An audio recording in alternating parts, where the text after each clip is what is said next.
iHeartRadio Broadway, driven by Mercedes, the best or nothing. Welcome to our exclusive vinyl listening party. Vinyl, isn't that the coolest? I love it. So why don't I bring the three Donnas to the stage right now? Please welcome LaShawn's Diva Donna, Mary Gaines, and winner of the Tony for Best Actress in 2006 for The Color Purple. Please welcome to the stage. Donna number 2, Ariana DeBose, who is Disco Donna. Please welcome to the stage. And Storm Lever, she's Duckling Donna and Mimi. Welcome to the stage. Hi, ladies. How are you guys? Hi. Good. How you doing? I'm great. How are you all doing? Great. Good. Yeah. Thank you so much for being here, and thank you for this wonderful, wonderful show. When I went to see it, I laughed, I cried, I danced. I learned new things about Donna Summer. And LaShawn, I'm going to start with you. LaShawn. I'm going to start with you. What can people expect to find out in more depth about Donna Summer from this show? Well, typically when people come to the show, they're coming because they love her music and they want to dance and they want to celebrate a certain time in their lives, which is what we hear a lot about. But when they get there, the number one thing that people say when I greet them at the signing line is that they didn't know her story. They didn't know how tough her story was. They didn't know what she survived and how she thrived even under so much tragedy in her life and struggle. And she dealt with an awful lot of rejection and control and subjugation, and she still was able to be this queen of disco in spite of it all. That was one thing that I found that I had no idea how much she had to endure. Yes. And what inspired me as a child is I saw this woman who looked like me, and she was up there doing things I hadn't seen people do, and I'm like, did not realize what it took for her to get there in order to be able to inspire me. What's the fun atmosphere like there, Storm? And like, do people actually really get up and sing and dance? Oh my gosh. By the time we get to Last Dance, we get to the point where I want to hand over my microphone because they know these lyrics better than I do. They're dancing just as hard as I am. So what's great is, we do experience a lot and go through this woman's journey, and it is tragic for a lot of this show. But by the time we get to those last two numbers, it is only joy. It's a reminder of why we come to the theater. It is for that joint experience to celebrate something, and to do that with an audience that loves this music just as much as we do is incredible. Well, I know at first I was kind of shy about singing, like I want to sing every song, and I even tried to sing the songs I didn't know, the original new songs, and I'm like, that's what this is here for. What was it like, Ariana, in terms of creating this new album with the songs from the show, recording these songs forever? What was that like? What was the process like? It was incredibly challenging. We were recording this album while we were opening the show, so we were vocally taxed working on her music. And the thing about Donna, what makes her so wonderful, is she was a one-take wonder, She would go into the studio and sing a song, and it was rap because she didn't need to touch it anymore. She did the thing. Whereas we sing every single one of those one-take wonders in succession. And we were doing that over and over and over again, and recording at the same time. But it was so rewarding and so fun. The atmosphere was great. We were working with an incredible team, and Ron Melrose, who was our music, was he our arranger or music supervisor, I believe, was really working with us to tailor her music, not only to be authentic to what Donna created originally, but to help us, channel her within our own voice. And that doesn't always happen. Some music producers will say, no, you need to sound exactly like her. Oh, wow, that's good. But then what's the point of doing a new album? Because Exactly. she already has done it, Exactly. So you guys aren't the only people from the cast. Let's wave to everybody. Everybody wave that's from the cast. We have a lot of people here from the cast. Thank you guys. And we're also broadcasting on Facebook Live. So let's wave to our Facebook Live. What's up, and Facebook? Instagram Live What's friends. up, Facebook, FB? And Instagram. And Insta. Hi. So what was the one thing LaShawns, that moved you most about doing this role? Being able to look back and reflect on what has happened in my life as Donna. Okay. So many of us wish we could go back and make changes, and how it was one of the things that Des McAnuff, our director, spoke to me a lot about was in this role, since I am telling the story of my life, witnessing it as when Duckling is going through what she goes through in the church, and when Ariana's going through what she's going through with coming back from Germany and all the different, I don't want to give too much away. I want you to come see the story. So I'm just giving you locations. But relating to remembering those moments and re-experiencing them really is very moving and difficult, because you want to go back and take that young self and say, hey, don't make that choice.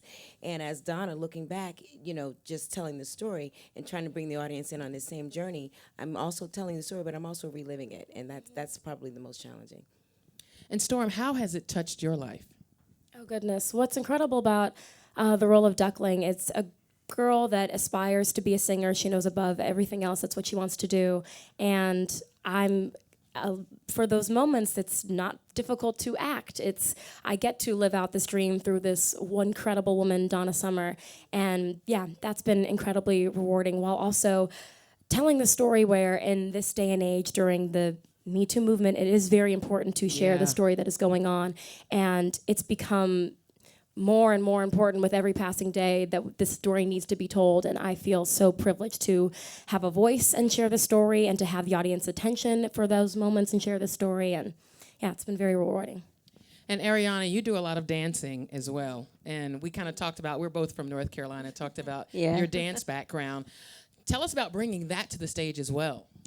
Well, it's I'm really fortunate to have found a team who allowed me to use that strength in creating the version of this character, because anyone who knows and loves Donna Summer, she won't twirling up there. She was grooving, she was having a really good time, but whereas I'm a trained dancer and I do give you splits and kicks and pirouettes and things, and I use that as a means of storytelling, of a means of showing you how free she felt. And how in her body she felt, or how she grew to be in her body, and being able to dance this music is nothing short of a thrill for me. It's like we were just standing here listening to the vinyl, and Storm said, "You'd think I get tired of dancing to these songs." And you don't. You really don't. You don't. So it's a privilege for me and to be able to storytell in this way, because it's not often that a woman of color, let alone a triple threat, gets to storytell and not only act and sing, but dance at this level. Yes. Yeah, it's pretty fun. She's incredible. She is incredible. She's All incredible. of you are incredible. All of you are incredible. Thank you. Yeah, we do have a fierce company. They are dynamic, Of powerful. predominantly women, which is really feels. Yes. So this is for all three of you. What's your favorite Donna Summer song? That's a hard one, I know. Okay, let's Choosing your favorite children. Okay. Mine stayed the same. Mine is Enough is Enough. Okay. It is powerful. It is dynamic. It is it's so fun. It has that beat in the background that keeps going and trudging along, and yet is a party song, but is also celebrating a woman's strength, and that I love. That's so true. Mine changes all the time, but I'm constantly like, nothing beats that Love to Love You groove, because it's raunchy and sexy, but just like, kind of what you want things to feel like. Yes. Makes me happy. My favorite Donna Summer song is not in the show, I have to admit. Really? Yes. Mine either, to be honest with you. It's State of Independence. Oh my God, that's mine! Oh, come on now. That's crazy! Yeah. I love that song. Yeah. My favorite song in the show, though, honest to God, is Dim All the Lights. Oh, wow. That's my favorite. Dim All the Lights. It would be hard for me. It'd be like picking your favorite child. Exactly. Yeah, you can't. You just can't do it. And if I were to sit down in the Dunkin' Donuts iced coffee lounge and have coffee with a celebrity, I would probably want to do it with Donna Summer. Who would, either of you, all of you, if you were to sit down and have coffee with someone dead, alive, famous or not, in the Dunkin' Donuts iced coffee lounge, who would you have coffee with? I know my answer. Mine might be a little controversial. I love to understand people, understand those that I don't necessarily have a lot in common with, and so mine would probably be our current president, to pick his brain and to understand a little bit more and have an honest chat and try to get into his head. I like that. That is so brave. Oh man, I don't know if I'd have the courage to do that one right there. Wow. Do you have an answer? I do. You go.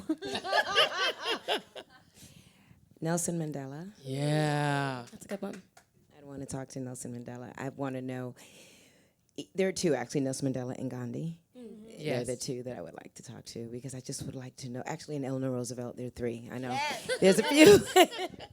Just because I just want to know the spirit of a man that powerful, of a human being. Those three, where they drew that spirit from. I like that. Well, we could do a joint coffee date with Eleanor, because she's a huge inspiration to me. I'm fascinated with the life she lived, and how she was able to influence policy whilst being the first lady, and didn't hide it though. She wasn't flying under the radar. She was really fierce. Actually, she was the leader of the She was the leader of the free world, and She nobody really knew was. it. He did. Thank God. Right. Henrietta Lacks. Ooh, that's a good one. That's a really good one. I was really inspired because our friend Renee Goldsberry was in that film that Oprah produced, and Namaste. But I'm just so fascinated about, how a woman could influence the world in such a way, Yes. and the world of medicine, not have any real idea, but it's I want to know about your world and how she truly felt about that, if she even could fathom, I'm fascinated. Yeah, I like that. iHeartRadio Broadway, driven by Mercedes. The best or nothing.